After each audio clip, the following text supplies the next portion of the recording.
Hey guys, once again welcome back to my YouTube channel. This is Abhyuday, a second year MBBS student at AIIMS Delhi. तो आज के इस video में मैं आपको बताने वाला हूँ how to start studying a chapter in physics. कि जब भी आप कभी भी कोई भी फिजिक्स का चैप्टर उठाओ तो आपको किस वे में पढ़ना चाहिए, क्या आपका स्टेप वाइज अप्रोच होना चाहिए। बहुत बच्चे गलती करते हैं, वो क्या करते हैं, पहले एनसीईआरटी पढ़ने लग जाते हैं या फिर वो पहले क्वेश्चन सॉल्व करने लग जाते हैं। तो वो मैं आपको आज बताने वाला हूँ इस वीडियो में कि आपको क्या अप्रोच होना चाहिए। मतलब पहले आपको नोट्स पढ़ने चाहिए, कि आपको पहले लेक्चर देखने चाहिए, या आपको जो क्वेश्चन सॉल्व करने चाहिए वो कैसे करने चाहिए और किस वे में करने चाहिए। तो अगर आप ये वीडियो देखोगे तो आई होप आप इन चीज़ों को अगर फॉलो भी करते हो तो आपका मैक्सिमम गेन होगा। आप जब भी पहली बार कोई चैप्टर पढ़ रहे होगे तो आप मैक्सिमम जितना आप उस चैप्टर से यूटिलाइज कर सकते थे नॉलेज, उतनी आप यूटिलाइज कर पाओगे। ठीक है, तो चलिए स्टार्ट करते हैं। तो सबसे पहले मैं बात करूं ऑफलाइन क्लास और ऑनलाइन क्लास। मैंने यहाँ पे दोनों लिखा है क्योंकि इसमें बहुत बच्चे ऑफलाइन में भी इनरोल हैं और बहुत बच्चे ऑनलाइन में भी इनरोल हैं। सो मैं मान के चलता हूँ कि आप किसी एक कोचिंग में ऑफलाइन या ऑनलाइन इनरोल होगे। अब आप क्या करते होगे, वहाँ पे लेक्चर पढ़ाते होंगे। ठीक है, कोई भी लेक्चर सर ने पढ़ाया, कुछ नहीं करना है, लेक्चर को अच्छे से देखना है, एकदम आराम से देखना है क्या पढ़ा रहे हैं सर, उसको समझना है और उसके नोट्स बना लेने हैं। ठीक है, तो लेक्चर देखना है और उसके नोट्स बनाना है। ऐसे कर करके आपको, मान लो एक लेक्चर आपने देखा, उसके नोट्स बनाए, फिर उसको आप क्या करो, घर पे आओ, उसको आप पूरा पढ़ो। ठीक है, जैसे मान लो आप ऑफलाइन क्लास कर रहे हो, आप कोचिंग गए, आपको वहाँ पे फिजिक्स का लेक्चर पढ़ाया गया, उसके बाद आप घर पे आओ, जो आपने नोट्स बनाए थे कोचिंग में आप उसको आके एक बार अच्छे से पढ़ लो। उसके बाद आप क्या करो, जब नेक्स्ट डे आप फिर से जब क्लास जाने वाले हो उसके 5-10 मिनट पहले, या फिर जब भी सर आपकी क्लास में, मान लो आप क्लास पहुंच गए, आपने रिवाइज नहीं किया, रिवाइज करना आप भूल गए, आप जैसे ही सर पढ़ाने वाले हो उसके 5-10 मिनट पहले जो ब्रेक होता है दो क्लास के बीच में, उसमें आप उस चैप्टर को रिवाइज करने की कोशिश करो। 5-10 मिनट में ऐसे फास्ट रिवीजन करो और वो क्वेश्चंस देखने की कोशिश करो जो सर ने पिछले दिन करवाए थे। उन क्वेश्चन में कैसे क्वेश्चन होंगे, एक तो एग्जांपल्स होंगे जो सर ने कराए होंगे, क्वेश्चंस मतलब एग्जांपल के तौर पे जब वो पढ़ा रहे होंगे तो उन्होंने कुछ एग्जांपल्स कराए होंगे। और साथ ही साथ जब भी वो कोई लेक्चर पढ़ाते हैं तो वो तुम्हें कुछ क्वेश्चंस देते होंगे घर पे सॉल्व करने के लिए, that is called DPP, daily practice papers. तो तुम ये सब रिवाइज कर लो। बाकी तुम्हें क्या करना है, बेसिकली इससे क्या होगी ना, एक कंसिस्टेंसी मेंटेन होगी। तुम डेली पढ़ रहे होगे, लेक्चर पढ़ाया गया, उसको घर पे आके रिवाइज किया, अगले दिन लेक्चर जब स्टार्ट हो रहा था उसके 5-10 मिनट पहले फिर से एक बार जल्दी से रिवाइज किया, तो याद हो जाता है कि सर ने कल क्या पढ़ाया था। उससे तुम कनेक्ट कर पाओगे और बहुत ही अच्छे से समझ में आएगा। देन उसके बाद सेकेंड पॉइंट पे आऊँ। चलो एक तो हो गया, तुम लेक्चर देखते रहे, मान लो किसी चैप्टर का 10 लेक्चर था, तुमने 10 दिन में उसको देख के खत्म कर दिया, उसके तुमने नोट्स बनाए, 10 दिन में तुमने उसको रिवाइज किया, अच्छे से पढ़ा। अब तुमने एक बार लेक्चर नोट्स और जो नोट्स के क्वेश्चन थे वो कर लिए। अब उसके बाद क्या करोगे, एक बार तो तुम्हारा चैप्टर कंप्लीट हो गया, कंप्लीशन ऑफ चैप्टर के बाद क्या करना है, उसके बाद आपको क्या करना है, एक बार पूरे नोट्स का होल रिवीजन करना है। आपका मान लो for example motion and straight line chapter है, वो कंप्लीट हो गया कोचिंग में। अब क्या करो, एक दिन तो तुमने पढ़ ही लिया सेपरेट, बट अब क्या करो, होल मतलब एक बार पूरा कंप्लीट होने के बाद पूरा एक बार फिर से तुम पूरा नोट्स पढ़ो।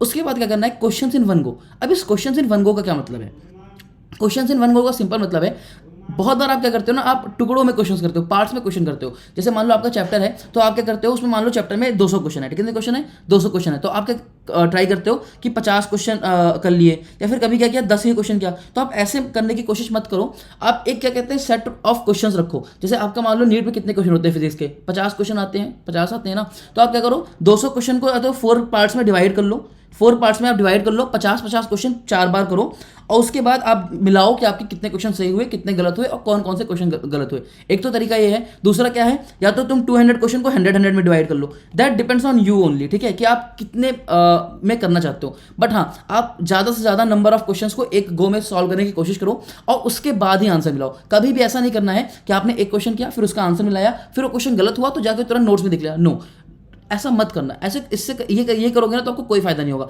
जैसे मैं बता रहा हूँ वैसे करो। आप मान लो 200 क्वेश्चन है, उसको 100 क्वेश्चन बना के 2 बार में करो, और कोशिश करो कि क्वेश्चंस को वन गो में करो, जब भी कोई चैप्टर कंप्लीट हो उसके बाद करो। ठीक है, उसके बाद क्वेश्चंस इन वन गो आपने कर लिया, आपने मिला लिया कि क्या क्या क्वेश्चन गलत हुए। उसके बाद आपको उसके ही जस्ट बाद आपको प्रीवियस ईयर क्वेश्चन करने हैं। आपको भी पता है प्रीवियस ईयर क्वेश्चन बहुत इंपॉर्टेंट है और 2010 तक के तो बहुत ही ज़्यादा।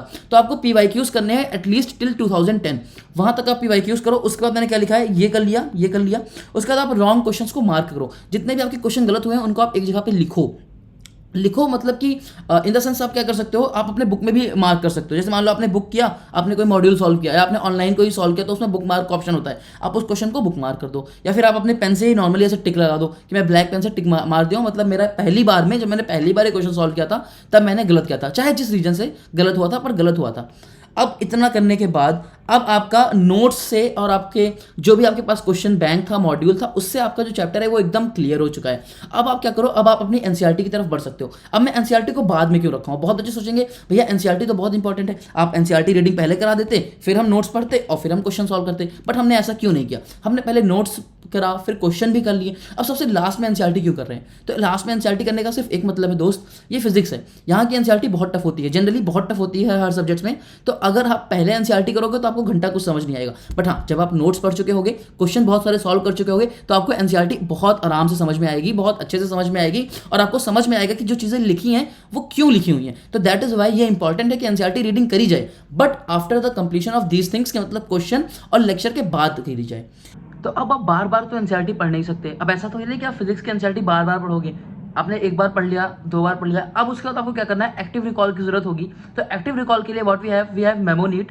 मेमोनीट ने क्या किया है, एनसीईआरटी फिजिक्स के एनसीईआरटी से उठाकर जितने भी पॉसिबल नंबर ऑफ क्वेश्चंस थे उनको बहुत ही ब्यूटीफुली तरीके से फ्रेम कर अपने ऐप के ऊपर डाल रखा है।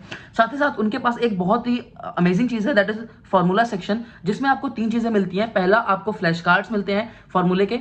सेकंड, आपको क्या होगा, आप कभी कभी क्या होता है, आप भूल जाते हो, आपको फॉर्मूला तो याद होता है बट ये नहीं याद होता कि आपको किस क्वेश्चन पे अप्लाई करना है। तो उन्होंने क्या किया है, फॉर्मूले और क्या कहते हैं matching type of questions create कर दिए हैं, जिससे क्या होगा, आप कभी भी ये नहीं बोलोगे कि कौन सा फॉर्मूला किस जगह पे यूज करना था। And the third and the last thing जो फॉर्मूले सेक्शन में है वो ये है कि बहुत सारे जंबल्ड वर्क में से आपको फॉर्मूला निकालना होगा, जिसका आप यूज करके अपने फॉर्मूलाज को एक फन तरीके से याद कर सकते हो। तो आई विल डेफिनेटली से कि आप मेमोनीट ऐप को चेकआउट करो, और मेरा कोड अभी 300 को यूज कर आप मेमोनीट का सब्सक्रिप्शन ले सकते हो। मेमोनीट का लिंक डिस्क्रिप्शन में दिया होगा, आप उसको जरूर चेकआउट करिए। उसके बाद अब तो ये हो गई कि भैया एक चैप्टर हमने पढ़ा और उसको हमने कर लिया, बट अब क्या होता है, कभी कभी टेस्ट भी आते हैं बीच में। कोई टेस्ट आया, मान लो अभी हमारा टॉपिक चल रहा है, क्लास में चल रहा है मैग्नेटिज्म एंड मैटर, बट जो चैप्टर आप टेस्ट होने वाला है वो करंट इलेक्ट्रिसिटी का होने वाला है। तो हम उस समय पे कैसे मैनेज करें, तो आपको देखो कैसे मैनेज करना है, आपको क्या चीज़ें पढ़नी है टेस्ट के पहले। तो यार कोई भी आपके कोचिंग में टेस्ट हो, वीकली टेस्ट हो, फोर्टनाइटली टेस्ट हो, मंथली टेस्ट हो, उससे फर्क नहीं पड़ता। आपको क्या करना है, फिजिक्स की अगर मैं स्पेसिफिकली बात करूँ, आपको अपने नोट्स रिवाइज करने हैं। क्या रिवाइज करने हैं, नोट्स। आपको मैं बता दूं, मेरे फिजिक्स में 180 आउट ऑफ 180 आए थे, और अगर मैं कोई एक बहुत ही ट्रस्टफुल सोर्स बता रहा हूं पढ़ाई करने के लिए physics, that was my notes. Notes ही एकमात्र रीजन था जिसकी वजह से मेरे फिजिक्स में 180 आउट ऑफ 180 आए, क्योंकि नोट्स बहुत इंपॉर्टेंट होता है यार फिजिक्स और केमिस्ट्री में। तो आपको क्या करना है, अपने नोट्स को रिवाइज करना है।